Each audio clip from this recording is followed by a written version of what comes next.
Yesus Kristus Dia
berdiri dengan iman, iman dalam Yesus Tuhan. Kau yang memberi kemenangan, ku bersorak merayakan.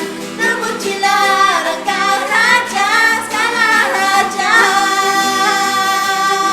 Terpujilah Engkau Raja segala raja. Terpujilah Engkau Raja segala raja. Sekali lagi, terpujilah Engkau Raja segala raja. Haleluya.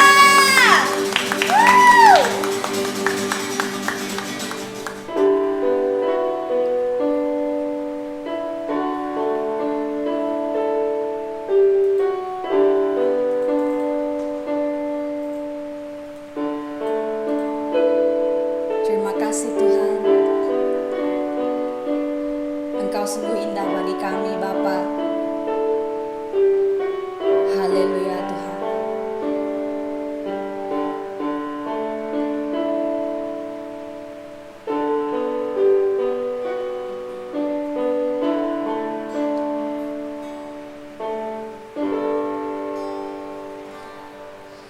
Ku cari wajah-Mu, temukan kasih-Mu. Kau bukan Tuhan yang jauh dariku.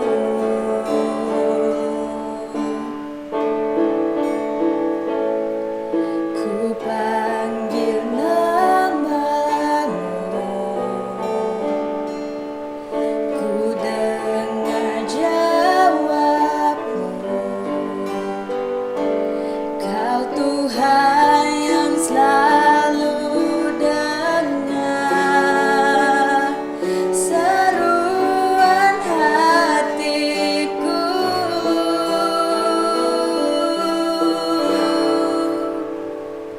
Sungguh indah Kau Tuhan, penuh kasih dan sayang. Kau tempat penghiburan bagi setiap hati yang terluka. Sungguh indah Kau Tuhan, menara perlindungan. Kau sumber kekuatan bagi semua orang yang membutuhkan.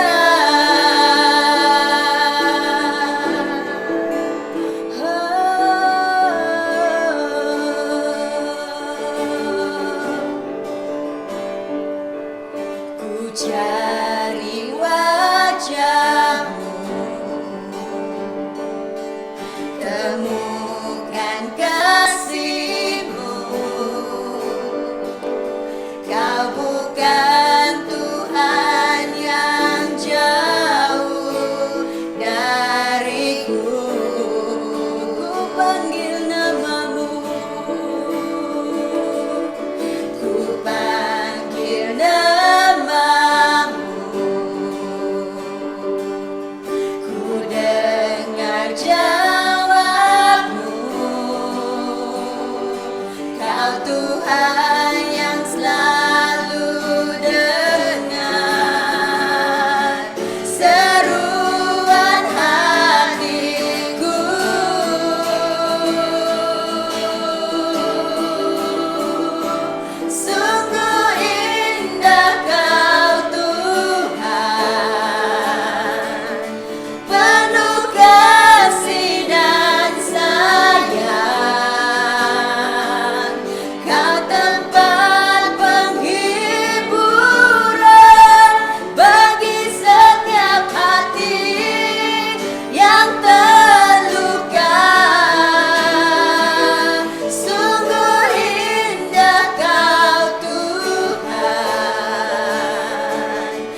Tuhan, Engkau adalah Bapa yang penuh dengan kasih sayang. Tuhan, semasa kami mencari Engkau, semasa kami mengetuk pintu, pasti Engkau bukakan pintu bagi kami. Tuhan, Engkau pasti menjawab setiap seruan isi hati kami. Sungguh indahnya Kau Tuhan. Semasa hati kami penuh dengan luka, Engkau menjadi penghibur bagi kami. Engkau juga menjadi menara perlindungan. Engkau juga menjadi sumber kekuatan bagi semua orang yang membutuhkan.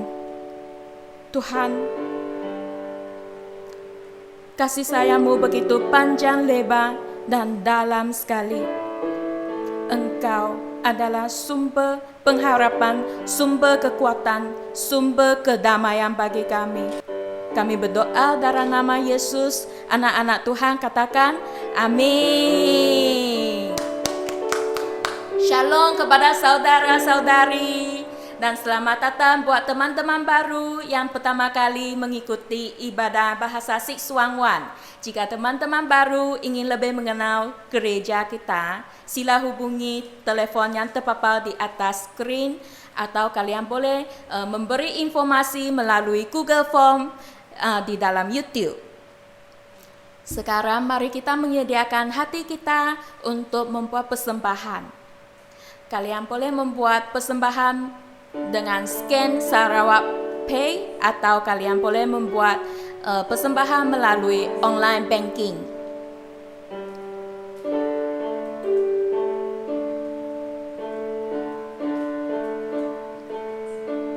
Sungguh indah Kau Tuhan, menara perlindungan. Kau sumber kekuatan bagi semua hati yang terluka. Sungguh indah Kau Tuhan, menara perlindungan. Kau sumber kekuatan bagi semua orang yang membutuhkan. Sumber kekuatan, sumber kekuatan bagi semua orang yang membutuhkan.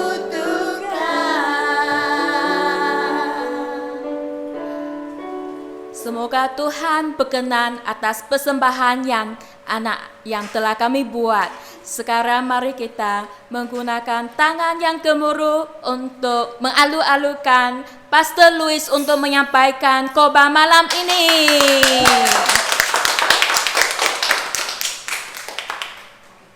Salam semuanya. Bersyukur kita kepada Tuhan pada hari ini kita dapat lagi datang ke hadapan Tuhan. Ini adalah berkat dari Tuhan. Kita tahu keadaan belum bertambah baik, tetapi kita masih tetap dipilih untuk Tuhan, untuk membawa hati yang bersuka cita datang ke hadapan Tuhan. Terima kasih, mari kita sama-sama berdoa di depan Tuhan. Bapa di surga, kami berterima kasih kepada-Mu ya Bapa. Nama-Mu akan ditinggikan, Engkau tetap duduk di tata ya Tuhan.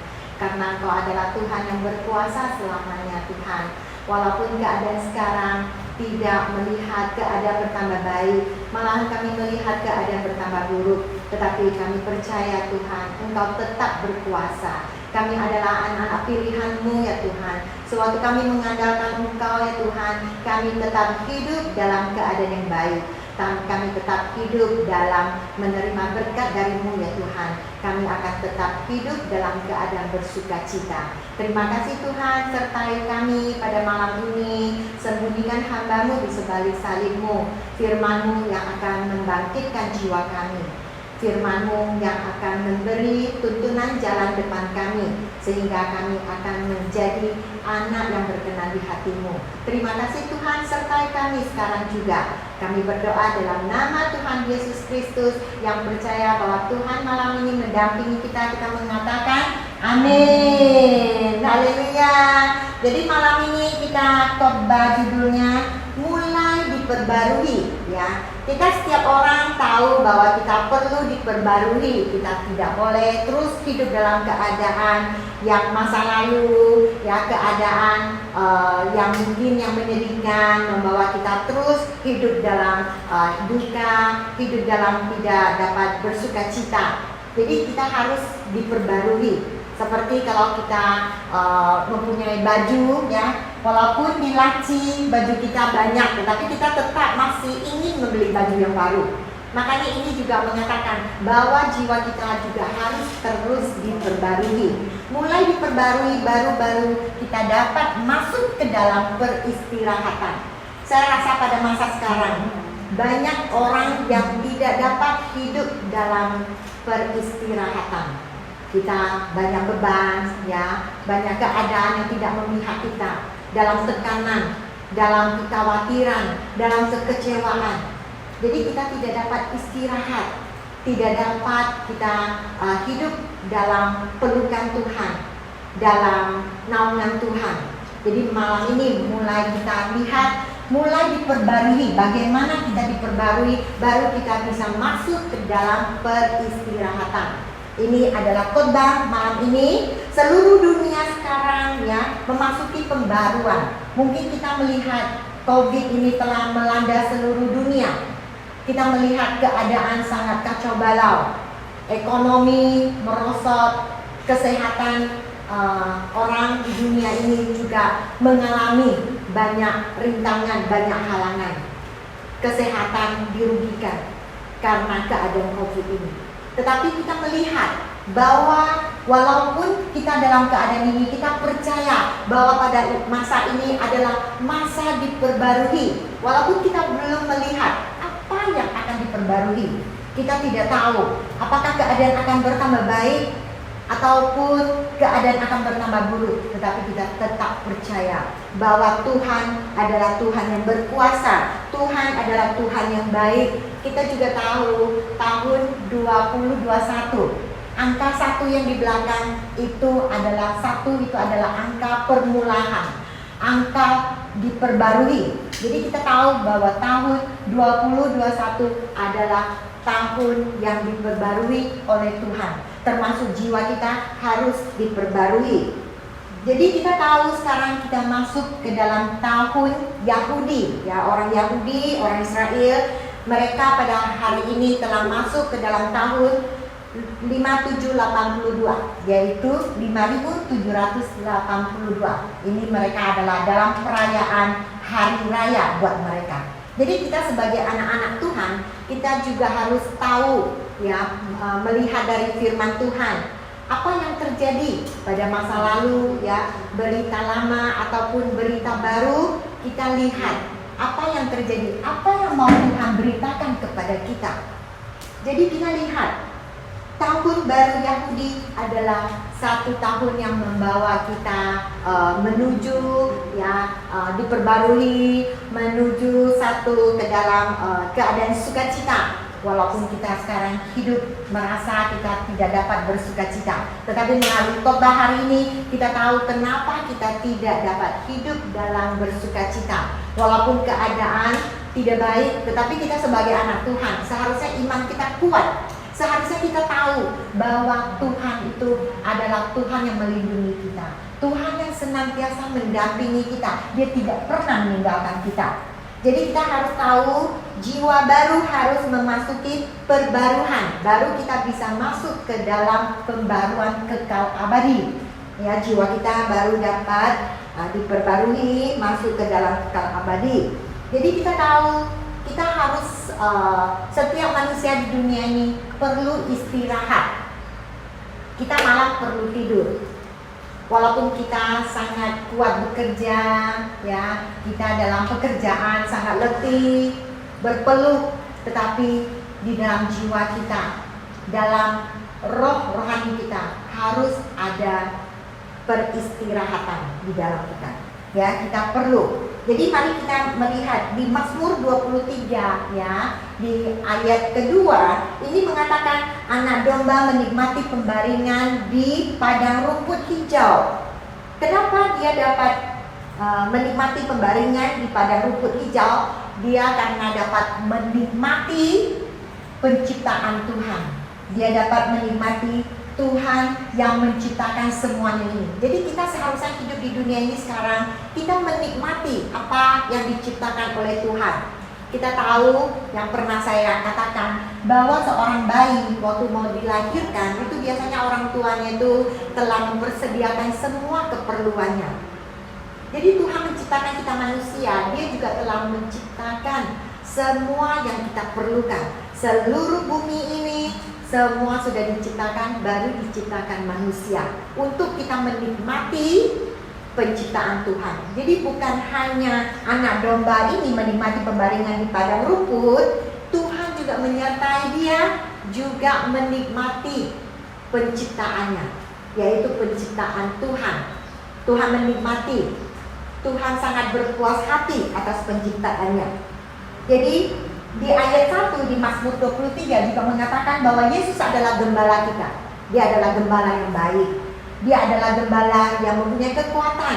Jadi sewaktu kita mengandalkan Tuhan, kita tahu keadaan bagaimanapun tidak dapat menjatuhkan kita.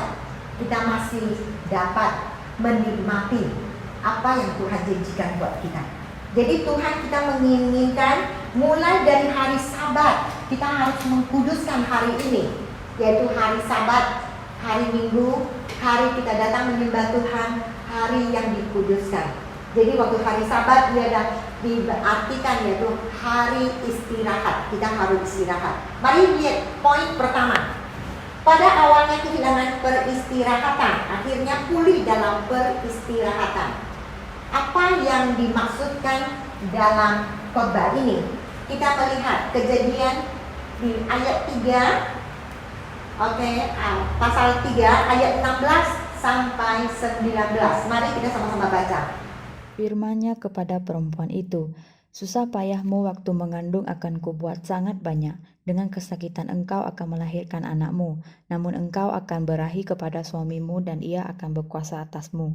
Lalu firman-Nya kepada manusia itu, karena engkau mendengarkan perkataan istrimu dan memakan dari buah pohon yang telah kuperintahkan kepadamu, jangan makan daripadanya, maka terkutuklah tanah kerana engkau. Dengan bersusah payah engkau akan mencari rezekimu dari tanah seumur hidupmu.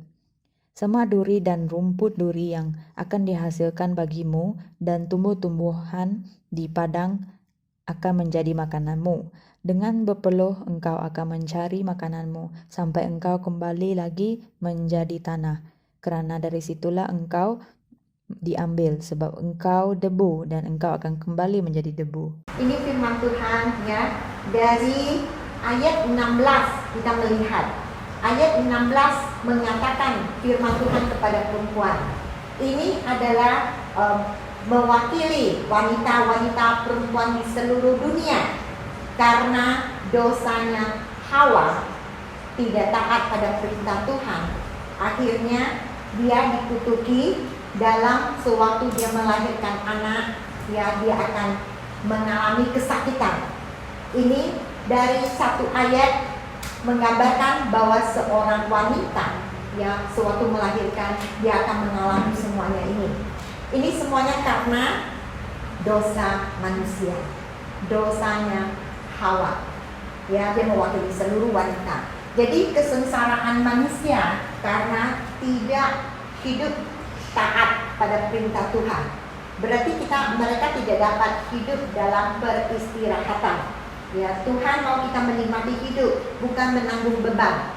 Jadi karena kutukan, karena dosa, ya, semuanya ini menjadi beban. Jadi kita melihat Coba kita lihat di ya, poin 1 Adam pertama tidak mentaati Tuhan, kehilangan peristirahatannya. Dari tadi satu ayat mewakili perempuan, ya, dari keadaan Hawa mengatakan bahwa perempuan karena berbuat dosa hidup dalam kutukan, maka sewaktu dia melahirkan anak akan mengalami kesakitan. Tetapi Tuhan melalui firman-Nya mengatakan ditujukan kepada Adam, kepada lelaki, kepada pria, itu ada 3 ayat. Kutukan yang karena kekilafan Adam, karena Adam tidak mematuhi perintah Tuhan. Jadi dari tadi yang sudah kita baca, kita melihat bahwa seorang wanita dia bukan hanya hidup dalam kutukan, sewaktu melahirkan dia sakit, ya, dalam kesakitan, dia juga sebagai istri, dia berarti kepada suami, dia menginginkan kasih sayang suami, perlindungan suami, dia terus mengelilingi suaminya, tetapi dikuasai oleh suami. Ini adalah karena dosa-dosa manusia yang membuat hubungan suami istri dalam keadaan ketegangan, dalam keadaan tidak hidup dalam sehati sejiwa karena dosa. Jadi dalam 3 ayat ini kita mengatakan melihat bahwa Tuhan mengutuki Adam, yaitu lelaki, karena dia berbuat dosa. Apa yang Tuhan katakan? Yaitu tanah, ya, karena dosa Adam, tanah ini dikutuki, terkutuk. Jadi dia itu menghasilkan benih, menghasilkan buah itu, lelaki harus berjerih payah, harus berpeluh, ya, mereka seumur hidup harus mencari rezeki. Ini adalah lelaki. Jadi sewaktu mereka mencari nafkah, bekerja, berpeluh, tetapi mereka harus menghadapi semak duri, rumput duri, yaitu kesulitan. Ini adalah kutukan untuk lelaki karena lelaki melakukan dosa, ya, ini Adam melakukan dosa. Jadi juga kita melihat bahwa mereka harus berpeluh sampai kembali ke tanah, yaitu mereka diciptakan dari tanah, mereka akan kembali ke tanah. Mereka dari debu, mereka akan kembali ke debu. Ini adalah firman Tuhan. Jadi ini juga mereka tidak dapat istirahat, karena mereka harus berjuang, mencari nafkah, berpeluh. Tetapi hasilnya tidak menurut kehendak mereka. Ini adalah kutukan. Ini adalah firman Tuhan yang mengingatkan kepada kita bahwa kita sebagai manusia, sebagai anak-anak Tuhan, elakkan semua dosa, elakkan kesalahan. Jangan kita berbuat dosa, tapi kita jangan kecewa. Walaupun kutukan ini, ya, dialami yang oleh lelaki atau perempuan karena melakukan dosa, tetapi kita ada Yesus yang telah datang menyelamatkan kita keluar dari kutukan ini, keluar dari dosa-dosa ini. Yesus membawa harapan kepada kita. Mari kita lihat B. Adam kedua mentaati Tuhan, memilih, ya, memulihkan peristirahatannya. Jadi kita tahu Adam yang pertama yaitu Adam darah daging, Adam yang telah berbuat dosa. Ini Adam kedua yaitu Yesus yang dimaksudkan. Dia mentaati Tuhan, akhirnya dia memulihkan peristirahatannya. Jadi kita harus percaya bahwa Yesus datang, dia telah memulihkan peristirahatan ini. Yang penting kita harus tahu bagaimana mengandalkan Tuhan Yesus, bagaimana kita menjadi anak yang berkenan di hati Tuhan kita, ya. Jadi mari kita lihat, kita melalui Wahyu, kita lihat berita baru. Wahyu di pasal 21 ayat 1 sampai 8. Mari kita sama-sama baca. Lalu aku melihat langit yang baru dan bumi yang baru, sebab langit yang pertama dan bumi yang pertama telah berlalu, dan laut pun tidak ada lagi. Dan aku melihat kota yang kudus, Yerusalem yang baru, turun dari surga, dari Allah yang berhias bagaikan pengantin perempuan yang berdandan untuk suaminya. Lalu aku mendengar suara yang nyaring dari takhta itu, berkata, "Lihatlah, kemah Allah ada di tengah-tengah manusia, dan ia akan diam bersama-sama dengan mereka. Mereka akan menjadi umatnya dan ia akan menjadi Allah mereka. Dan ia akan menghapus segala air mata dari mata mereka, dan maut tidak akan ada lagi. Tidak akan ada lagi perkabungan atau ratap tangis atau duka cita, sebab segala sesuatu yang lama itu telah berlalu." Ia yang duduk di atas takhta itu berkata, "Lihatlah, aku menjadikan segala sesuatu baru." Dan firman-Nya, "Tuliskanlah kerana segala perkataan ini adalah tepat dan benar." Firman-Nya lagi kepadaku, "Semuanya telah terjadi. Aku adalah Alfa dan Omega, yang awal dan yang akhir. Orang yang haus akan kuberi minum dengan cuma-cuma dari mata air kehidupan. Barang siapa menang, ia akan memperoleh semua ini. Dan aku akan menjadi Allahnya, dan ia akan menjadi anakku. Tetapi orang-orang penakut, orang-orang yang tidak percaya, orang-orang keji, orang-orang pembunuh, orang-orang sundal, tukang-tukang sihir, penyembah-penyembah berhala, dan semua pendusta, mereka akan mendapat bagian mereka di dalam lautan yang menyala-nyala oleh api dan belerang. Inilah kematian yang kedua." Jadi dari firman Tuhan di Wahyu, di berita baru kita melihat Tuhan Yesus telah menyelesaikan semuanya. Yaitu masa lalu, sewaktu kita berbuat dosa, ya, kutukan ini, tetapi Tuhan Yesus telah datang memberi kita pengharapan. Jadi kita lihat dari ayat 1. Dari ayat 1 kita melihat bahwa ini adalah berita baik. Langit baru, bumi baru. Sebab langit dan bumi yang pertama kali diciptakan, yang telah dipenuhi oleh dosa-dosa manusia, telah berlalu, dan laut pun tidak ada. Ini mengatakan bahwa kita telah dikuduskan oleh Tuhan. Kita lihat ayat kedua. Dan aku melihat kota yang kudus. Kota yang kudus yaitu Yerusalem yang baru. Kita tahu kedatangan Tuhan Yesus kedua kali, yaitu akan datang Yerusalem yang baru, yaitu bumi yang baru, langit yang baru, semuanya baru. Jadi turun dari surga, ini dari Allah, yang berhias bagaikan pengantin perempuan yang berdandan untuk suaminya. Jadi kita harus siap sedia untuk menanti kedatangan pengantin laki-laki, yaitu menantikan suami. Ini adalah ajaran dari Tuhan. Sewaktu datang, ya, bumi baru, tanah baru, ini semuanya ini adalah perjanjian dari Tuhan. Dia ada turun dari surga, dan kita harus bersiap sedia untuk menanti kedatangan ini. Jadi kita lihat di ayat ketiga, dia juga mengatakan bahwa Tuhan itu ada di tengah-tengah kita. Tuhan tinggal bersama kita. Kemah Tuhan ada di tengah-tengah kita. Dia akan diam bersama kita.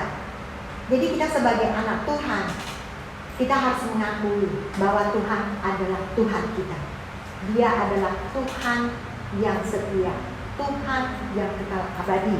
Amin. Jadi kita adalah anak-anak Tuhan dari awal sampai akhir, tidak berubah. Yang penting kita harus masuk ke dalam diperbarui. Jadi baru kita dapat hidup dalam peristirahatan. Kita juga harus menjadi pemenang. Pemenang yang akan diberi kekuatan sehingga kita mendapat apa yang telah Tuhan janjikan kepada kita. Semua yang dijanjikan, kebaikan yang mau Tuhan berikan kepada kita, baru kita dapati. Ini karena sewaktu kita menjadi pemenang. Jadi kita juga lihat di ayat keempat, itu Tuhan berjanji Dia akan menghapuskan segala air mata kita. Tidak ada perkabungan, tidak ada ratap tangis, tidak ada duka cita, tidak ada keadaan yang tidak baik melanda kita. Karena segala sesuatu yang lama itu telah berlalu. Ini adalah perjanjian Tuhan. Jadi kalau kita tahu bahwa semua ini telah diperbarui oleh Tuhan, semua yang lama ini sudah berlalu, kita akan hidup dalam peristirahatan. Kita akan aman di dalam pelukan Tuhan. Kita akan aman di dalam perlindungan Tuhan. Ini adalah perjanjian Tuhan. Mari kita lihat di pasal 22 ayat 1 sampai 5. Apa yang lebih Tuhan mau memberi kita lagi kekuatan, memberi kita penghiburan bahwa firman Tuhan yang akan membangun jiwa kita sehingga kita tetap akan menjadi pemenang. Mari kita sama-sama baca. Lalu ia menunjukkan kepadaku sungai air kehidupan yang jernih bagaikan kristal dan mengalir keluar dari takhta Allah dan takhta anak domba itu.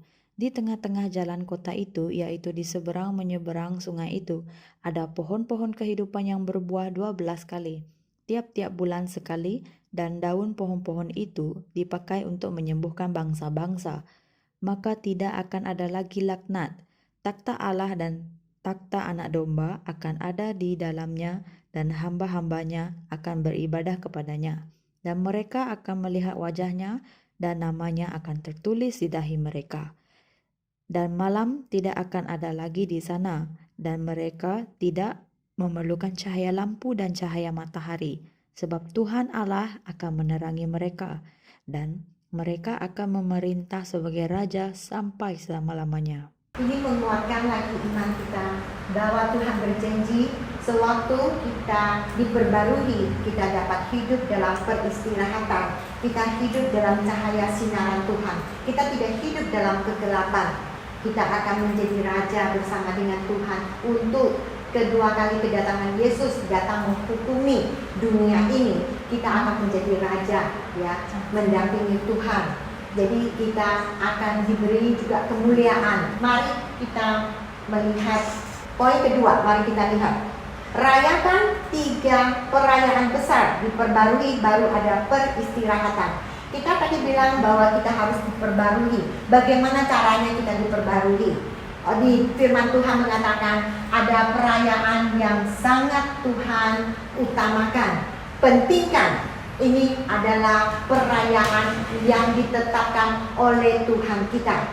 Mari kita sama-sama lihat, ya. Rayakan 3 perayaan besar, baru dapat kita diperbarui. Ada peristirahatan. Kita mau masuk ke dalam peristirahatan, kita harus memegang, harus mengerti apa perayaan ini yang harus kita ikut sehingga kita akan diperbarui. Ya, di Imamat pasal 23 ada 44 ayat semuanya, ya, di pasal 23.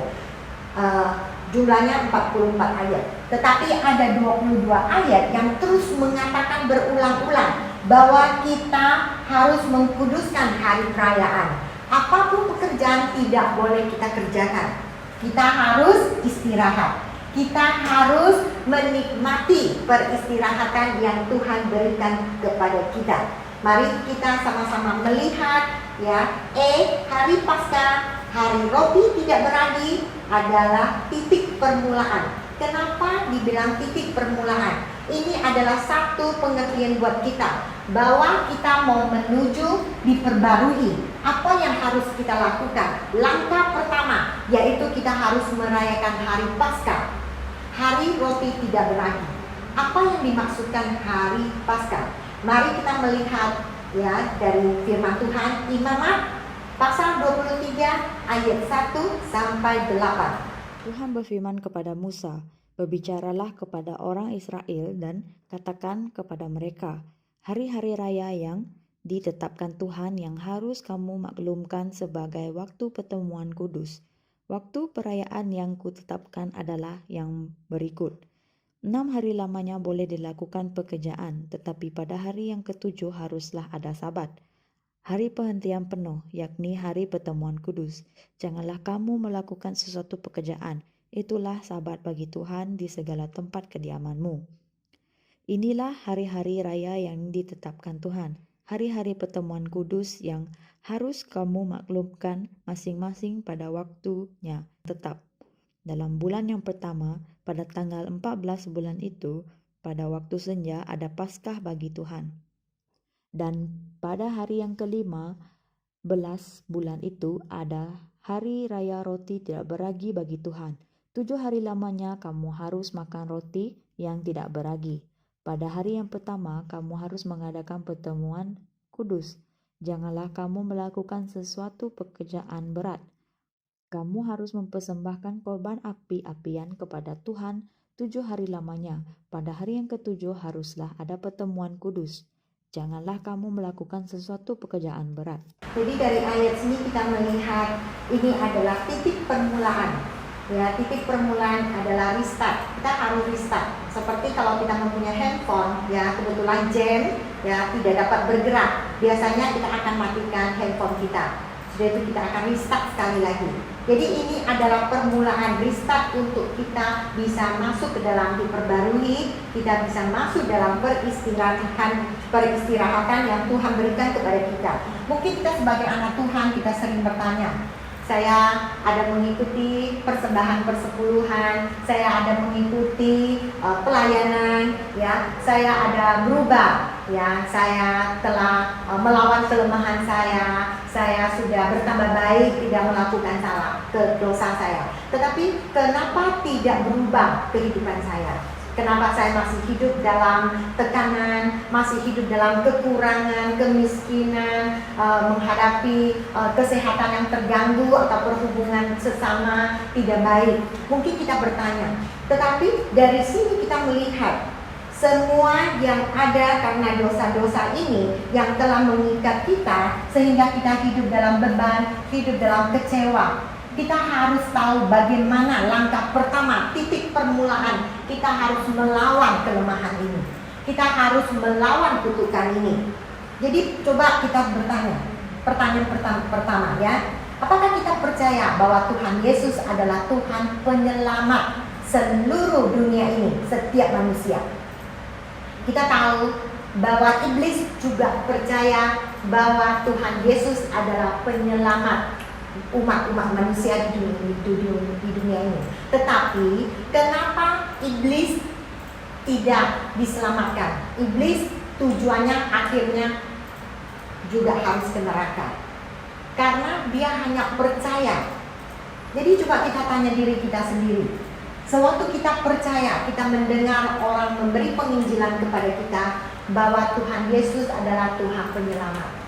Sewaktu kita percaya kepada Tuhan Yesus, apa kita membawa hati yang merasa kalau saya percaya sama Tuhan Yesus, kayak saya akan diberkati?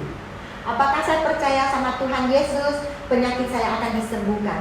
Apakah saya percaya sama Tuhan Yesus, perkawinan saya akan diberkati? Keluarga saya akan diberkati?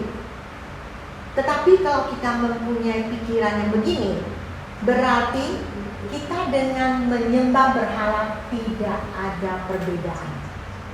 Kita hanya menukar satu Tuhan, karena kita juga mengejar untuk diberkati. Memang Tuhan kita berjanji memberkati kita, tetapi kita harus tahu dari contoh iblis, dia percaya bahwa Tuhan Yesus adalah anak tunggal Tuhan. Dia juga percaya bahwa Tuhan Yesus datang untuk menyelamatkan umat-umat manusia. Tetapi iblis akhirnya ke neraka, tidak diselamatkan.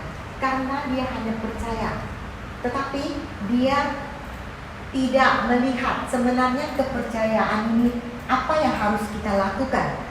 Jadi kita harus melakukan, coba kita sering bertanya, kenapa saya menerima Yesus sebagai Tuhan saya? Apa keinginan saya? Yang seperti saya tadi tanya, mau diberkati atau mau keluar dari kutukan, keluar dari kesusahan, keluar dari kemiskinan. Yang kita harus percaya bahwa kita menerima Tuhan Yesus karena kita adalah orang yang berdosa. Kita tidak dapat menyelamatkan diri kita sendiri. Apapun kekuatan kita, apapun keahlian kita, apapun mungkin pengalaman kita yang sangat banyak, tidak dapat menyelamatkan kita. Tetapi kita percaya dengan Tuhan Yesus karena kita mengaku kita adalah orang yang berdosa. Kita orang yang lemah.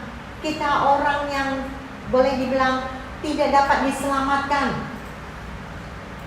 Kita tahu kita berdosa, seharusnya kita itu ke neraka. Tetapi karena kasih Tuhan kita diselamatkan.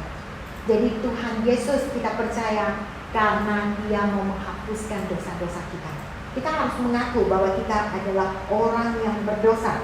Jadi sewaktu kita tahu Tuhan Yesus akan menyelamatkan kita keluar dari dosa-dosa, Dia menanggung semua dosa dosa-dosa kita harus dengan terperinci, dengan satu-satu kita mengaku dosa-dosa kita di depan Tuhan. Bukan langsung kita, oh Tuhan maafkan saya, maafkan dosa-dosa saya, amin. Kita harus satu persatu, dengan jelas kita harus mengatakan kepada Tuhan. Sewaktu kita dengan jelas mengatakan dosa kita mempunyai perasaan, kita akan sangat benci kepada dosa-dosa yang telah kita perbuat. Akhirnya kita mengandalkan kekuatan Tuhan. Kita lawan kelemahan kita. Kita lawan dosa-dosa yang kita lakukan. Akhirnya kita akan menjadi pemenang di depan Tuhan. Jadi kita harus tahu, bukan hanya mengaku kelemahan, bukan hanya mengaku dosa-dosa kita harus satu-satu mengaku dengan jelas. Memang Tuhan kita Tuhan Maha Tahu, Dia tahu semua kesalahan kita. Tetapi dengan satu persatu, dengan ada kita berbicara dengan Tuhan, kita berkonsultasi dengan Tuhan, ini mengatakan bahwa Tuhan itu adalah Tuhan yang berkuasa, Tuhan yang memberi kita kekuatan sehingga kita akan menjadi pemenang. Ini adalah yang Tuhan inginkan, supaya hubungan kita dengan Tuhan ya akan terjalin lebih intim lagi, sehingga hubungan kita dengan Tuhan akan lebih akrab, seperti teman, seperti sahabat, seperti seorang anak yang senantiasa memerlukan pelukan dari Tuhan. Itu yang Tuhan maukan dari kita. Bukan hanya dari mulut kita mengatakan bahwa Dia adalah Bapa di surga, Bapa yang baik, tetapi kita sama sekali tidak ada berkonsultasi dengan Dia. Kita tidak berbicara dengan Dia. Jadi kita belajar setiap hari. Sewaktu kita bangun dari tidur, kita tahu masa sekarang banyak orang sesudah tidur langsung tidak sadar, tidak bisa bangun lagi, sudah pergi dari dunia ini. Jadi sewaktu kita sadar, kita sudah bangun, kita harus bersyukur kepada Tuhan. Panggillah Bapa, panggillah Yesus, panggillah Roh Kudus. Sewaktu kita sudah menjalani kehidupan seharian, pada malam hari kita masih diberi kesempatan untuk istirahat, kita masih diberi kesempatan untuk dapat istirahat dalam pelukan Tuhan. Ini adalah satu anugerah, satu berkat dari Tuhan. Kita harus bersyukur. Jadi kita harus sering berbicara dengan Tuhan, seperti kita berbicara dengan ibu bapa kita, sebagai berbicara dengan teman-teman akrab kita.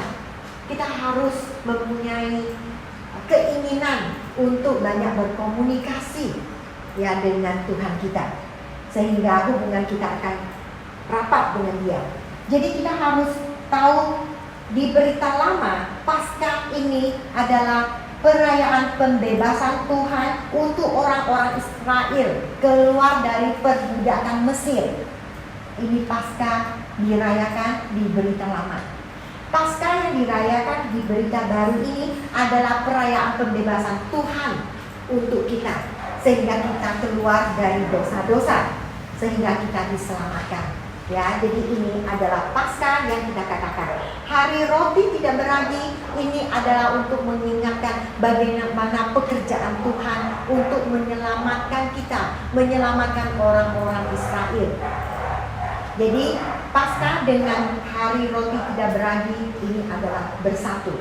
Mari kita lihat B, perayaan buah sulung Pentakosta. Oke, adalah memberi kekuatan.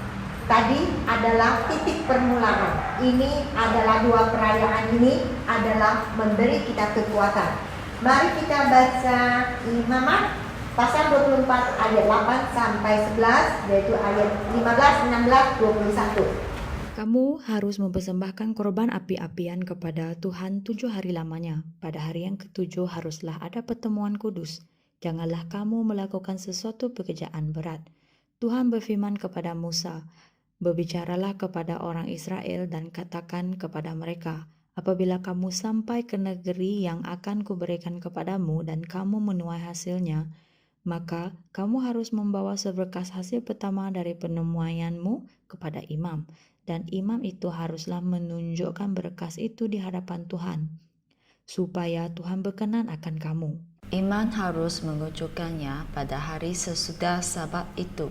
Kemudian kamu harus menghitung mulai dari hari sesudah Sabat itu, yaitu waktu kamu membawa berkas persembahan unjukan harus ada genap 7 minggu.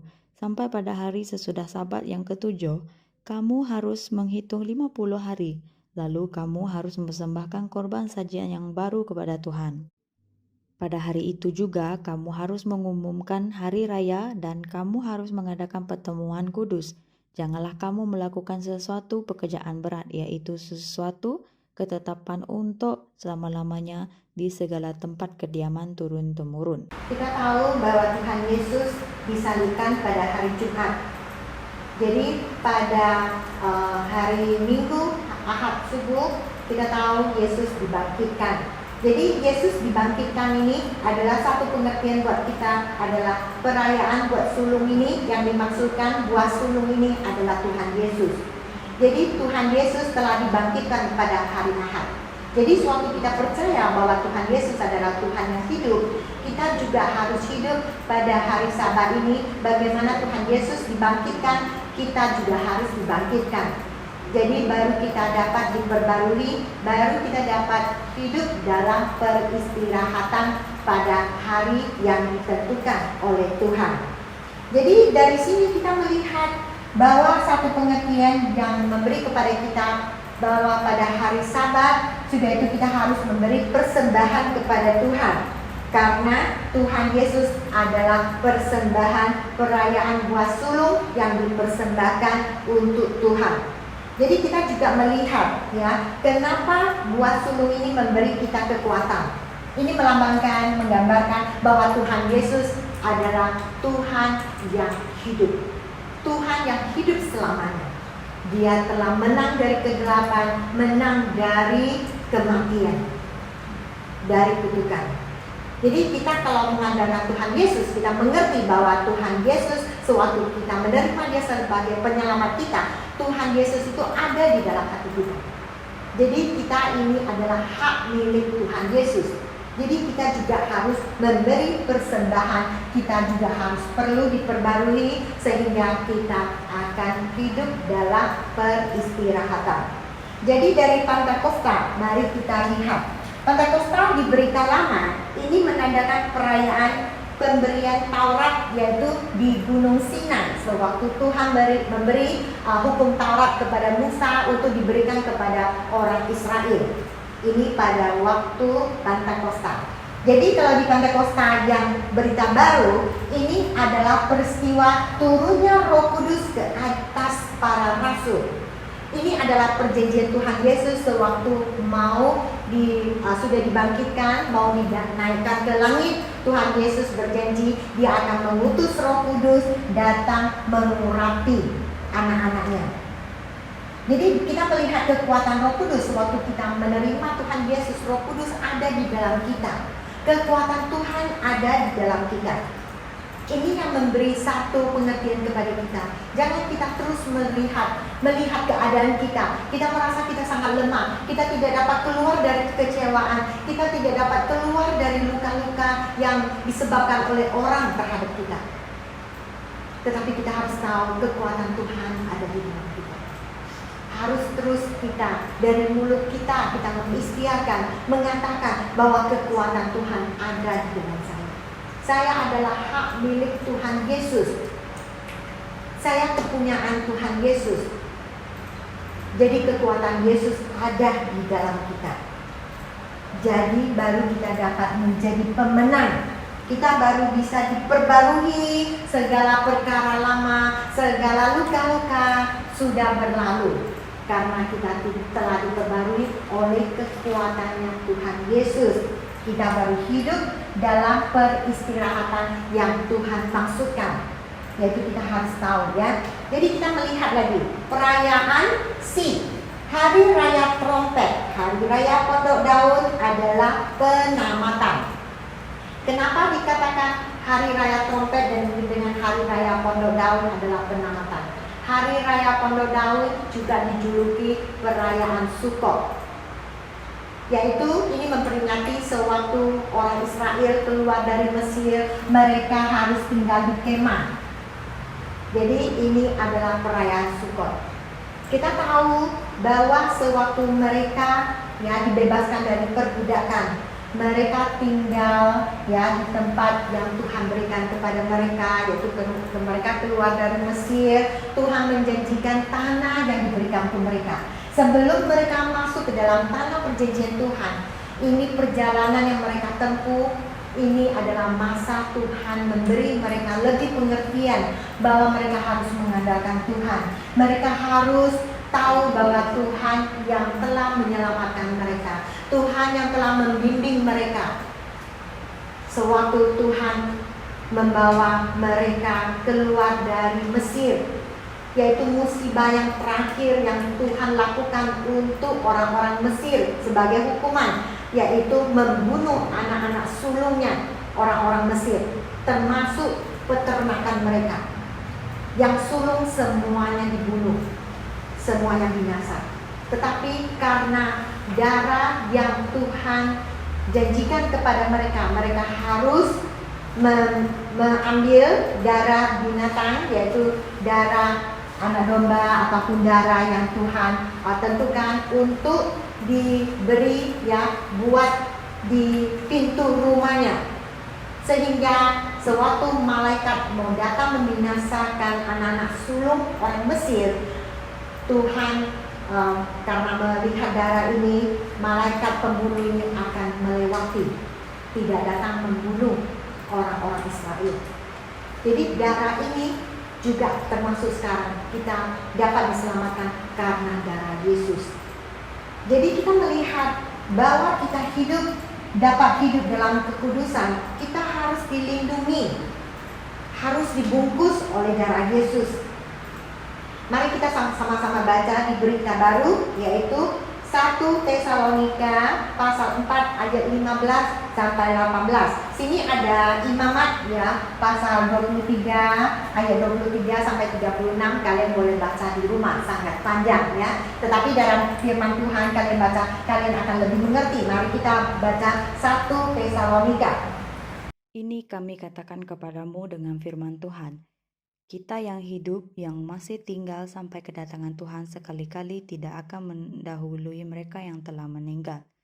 Sebab pada waktu tanda diberi, yaitu pada waktu penghulu malaikat berseru dan sangkakala Allah berbunyi, maka Tuhan sendiri akan turun dari surga dan mereka yang mati dalam Kristus akan lebih dahulu bangkit. Sesudah itu, kita yang hidup, yang masih tinggal, akan diangkat bersama-sama dengan mereka dalam awan menyosong Tuhan di angkasa. Demikianlah kita akan selama-lamanya bersama dengan Tuhan.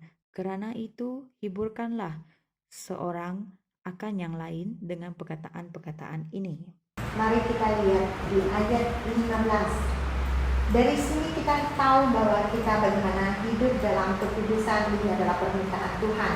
Kita tahu hari raya trompet, yaitu sewaktu trompetnya berbunyi ya di berita lama, itu juga memberi satu peringatan bahwa kita harus datang ke hadapan Tuhan, kita mengaku dosa di depan Tuhan. Jadi di sini berita baru mengatakan sewaktu terbunyi ya, kita tahu waktu di firman Tuhan, kita melihat waktu kedatangan Tuhan Yesus kedua kalinya, dia akan dengan berbunyi di ayat 16 ya, sangkakala berbunyi, orang-orang yang telah mati di dalam Kristus, yaitu anak-anak Tuhan mati di dalam Kristus, mereka akan dibangkitkan sewaktu bunyi ini berseru. Ya, sewaktu bunyi sangkakala lagi berbunyi, orang-orang yang telah mati ini akan dihidupkan. Jadi kita yang belum mati sewaktu kedatangan Tuhan Yesus kedua kalinya, kita akan diangkat ke awan menyongsong Tuhan di atas angkasa.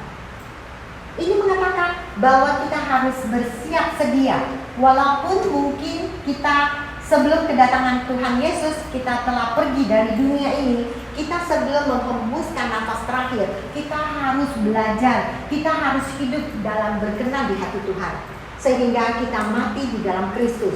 Kita mati bukan karena kegelapan, kita mati bukan miliknya iblis, tetapi miliknya Tuhan Yesus. Jadi sewaktu bunyi sangkakala, kita akan dihidupkan. kita akan dibangkitkan. Tetapi yang kita belum meninggalkan dunia ini sewaktu kedatangan Tuhan Yesus, kita anak-anak yang hidup berkenan di hati Tuhan, kita akan diangkat ke langit. Di atas awan kita akan menyongsong kedatangan Tuhan.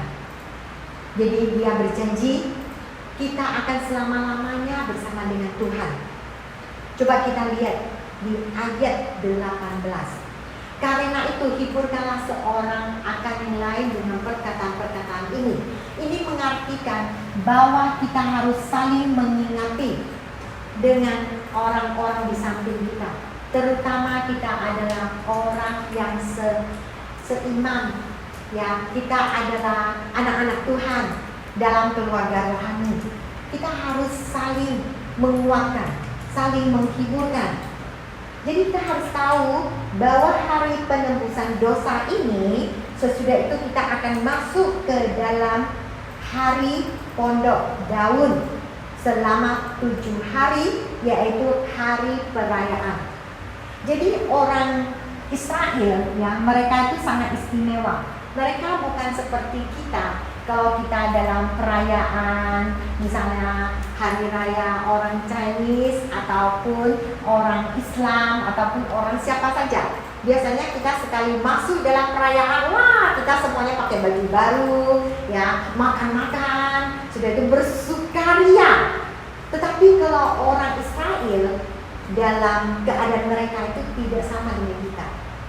Mereka waktu masuk dalam perayaan, hari perayaan mereka, misalnya hari raya, mereka itu dalam depan 10 hari itu mereka harus masuk dalam hari pertobatan, hari mengaku dosa. Hari pertama terbunyi sangkakala, terbunyi suara trompet, mereka mulai mengaku dosa selama 10 hari. Sesudah 10 hari mereka harus terus memberi persembahan, kesyukuran, ya. Sesudah itu mereka baru masuk ke dalam hari Sukot, hari pondok daun, yaitu perayaan yang sangat meriah. Di dalam perayaan ini yang ditentukan oleh Tuhan, perayaan ini adalah perayaan yang termeriah yang dirayakan dalam 7 hari. Jadi ini akan memberi tahu kepada kita, kalau kita tidak diperbarui, kita tidak dapat hidup dalam peristirahatan, kita tidak dapat membawa hati yang bersuka cita memasuki perayaan. Sebagai anak Tuhan, kita harus melihat apa perayaan yang dipentingkan oleh Tuhan, apa keinginan Tuhan. Kita juga harus belajar apa yang mau Tuhan lakukan, kita lakukan. Apa yang Tuhan larang, kita jangan lakukan. Ini adalah kita sebagai anak-anak Tuhan, ya. Jadi kita hidup di dunia ini, kita harus tahu, kita harus masuk dalam peristirahatan, ya. Mari kita mulai lagi dari, kita ingatkan, mulai diperbarui masuk ke dalam peristirahatan. Yang pertama adalah dari awalnya kita hilang, ya, peristirahatan karena Adam Hawa. Tetapi kedatangan Tuhan Yesus, Adam kedua, yang telah memulihkan peristirahatan ini karena dia mentaati Tuhan. Yesus mentaati perintah Tuhan. Akhirnya kita dipulihkan. Jadi kita harus mengandalkan Tuhan. Jadi dari perayaan 3 ini, perayaan besar, baru kita dapat diperbarui, baru kita dapat masuk dalam peristirahatan. Walaupun hari Paskah, hari roti tidak beragi, ini adalah permulaan untuk kita diperbarui. Yang kedua, perayaan buah sulung, Pentakosta, adalah memberi kita kekuatan menjadi pemenang. Terakhir adalah hari raya trompet untuk pertobatan. Hari raya pondok daun adalah hari yang sangat meriah yang harus dirayakan selama 7 hari. Jadi mari kita sama-sama. Tuhan menginginkan hati kita, hati yang mentaati Tuhan, hati yang mengerti keinginan Tuhan, yaitu hati kita diperbarui, jiwa kita diperbarui. Akhirnya kita baru dapat hidup dalam peristirahatan yang ditentukan oleh Tuhan. Amin. Mari kita sama-sama datang ke hadapan Tuhan. Kita berdoa di depan Tuhan. Terima kasih Tuhan. Terima kasih Tuhan. Engkau adalah Tuhan yang baik. Tuhan, kami mau menyerahkan hati kami di tangan-Mu ya Tuhan. Melalui hari ini firman-Mu, kami bukan hanya mendengar firman-Mu. Kami bukan hanya mendengar ya Tuhan. Kami harus tahu bagaimana menurut perintah-Mu sehingga kami dapat diperbarui Tuhan. Hati kami diperbarui, jiwa kami diperbarui, kehidupan kami diperbarui, sehingga kami akan keluar dari kekecewaan, kekhawatiran, keluar dari luka-luka ya Tuhan, keluar dari kutukan, sehingga kami akan lebih mengerti Tuhan. Sewaktu kami diperbarui, kami akan hidup dalam peristirahatan. Pulihkan kami ya Tuhan, bentuklah kami ya Tuhan, karena kami diciptakan menurut gambar-Mu ya Tuhan, menurut rupa-Mu ya Tuhan. Beri kami kekuatan, beri kami Roh Kudus yang akan membimbing kami, sehingga kami tahu bagaimana di dalam kekuatan-Mu kami akan menjadi pemenang Tuhan. Terima kasih Tuhan. Haleluya.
ciptaan baru,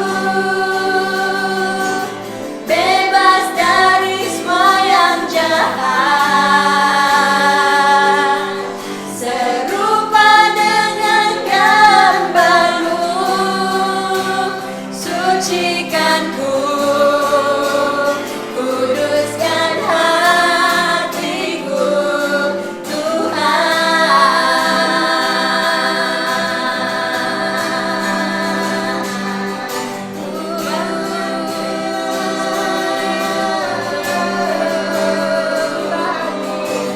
ubah hatiku seperti hatimu,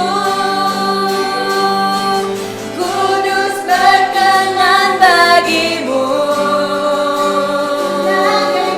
bagaikan emas yang murni, bentuk hatiku selalu, biar ku menjadi ciptaan baru, bebas dari semua yang jahat, serupa dengan gambarmu, sucikan ku, bebaskan hatiku, Tuhan. Kita meminta Tuhan, kuduskan hati kita, mengkuduskan kehidupan kita, sehingga kita akan berbaharui, sehingga kita akan hidup dalam keinginan Tuhan, sehingga kita akan hidup dalam peristirahat Tuhan yang Tuhan berikan kepada kita. Jadi seperti-Mu Bapa, kudus berkenan bagi-Mu Tuhan. Inilah hatinya dia Tuhan, inilah keinginan kami ya Tuhan, ini doa kami ya Tuhan.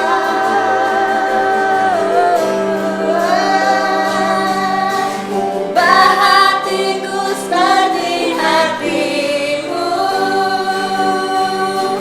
kudus berkenan bagimu, bagaikan emas yang murni, bentuk hatiku selalu, biar ku menjadi ciptaan baru, bebas dari semua yang jahat,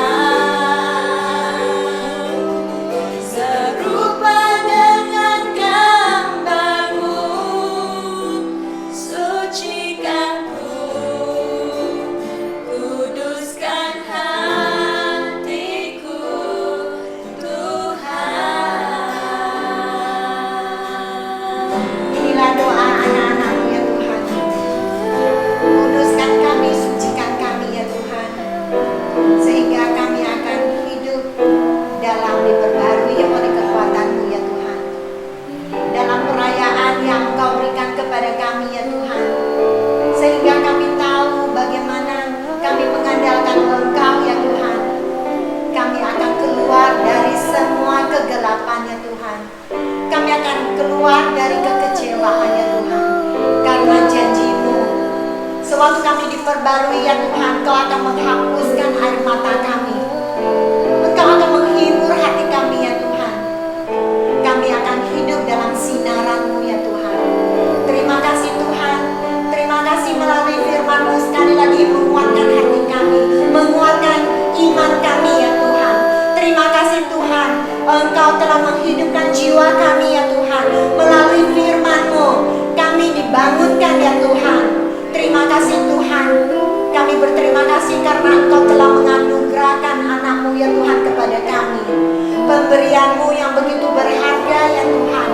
Terima kasih Tuhan, sekali lagi kami percaya pada hari ini sewaktu kami mau memberi semua yang kami merasa kami hidup dalam kelemahan, kami hidup dalam dosa ya Tuhan, ya Tuhan. Kami percaya kami akan mengandalkan kekuatan-Mu. Kami akan menjadi pemenang ya Tuhan. Sehingga kami akan tetap hidup dalam merayakan kasih-Mu yang besar ya Tuhan. Karena Engkau adalah Tuhan yang layak dipuji disembah ya Tuhan. Engkau adalah Tuhan yang berkuasa selamanya.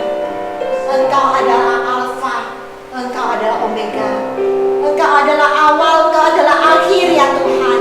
Terima kasih Tuhan, kami memberi pujian yang terbesar buat nama-Mu ya Tuhan. Haleluya. Segala perayaan kami berikan buat nama-Mu ya Tuhan. Kami bersorak, kami bersuka cita karena Engkau adalah Tuhan yang baik, yang hidup dalam jiwa kami. Amin. Haleluya. Haleluya. Mari kita sama-sama nyanyikan. Tuhan kita adalah Tuhan yang baik. Dia selalu setia di sepanjang hidup kita. Amin. Woo.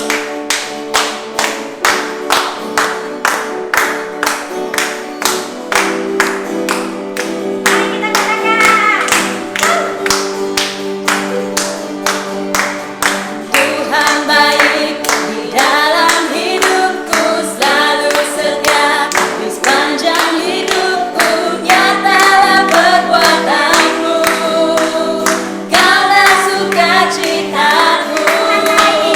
Tuhan baik di dalam hidupku, selalu setia di sepanjang hidupku. Nyatalah perbuatan-Mu, Kaulah sukacitaku.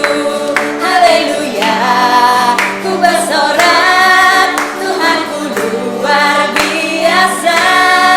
Haleluya, ku bersorak, Tuhanku dahsyat berkuasa. Ku angkat suaraku, puji nama-Mu, ku bernyanyi bagi-Mu.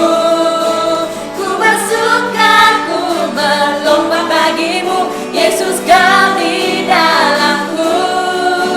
Ku rayakan kasih-Mu. Tuhan baik di dalam hidupku, selalu setia di sepanjang hidupku. Nyatalah perbuatan-Mu, Kaulah sukacitaku. Tuhan baik di dalam hidupku, selalu setia di sepanjang hidupku. Nyatalah perbuatan-Mu, Kaulah sukacitaku. Haleluya, ku bersorak, Tuhanku luar biasa. Haleluya, ku bersorak, Tuhanku dahsyat berkuasa. Ku angkat suaraku, puji nama-Mu, ku bernyanyi bagi-Mu. Ku bersuka, ku melompat bagi-Mu, Yesus Kau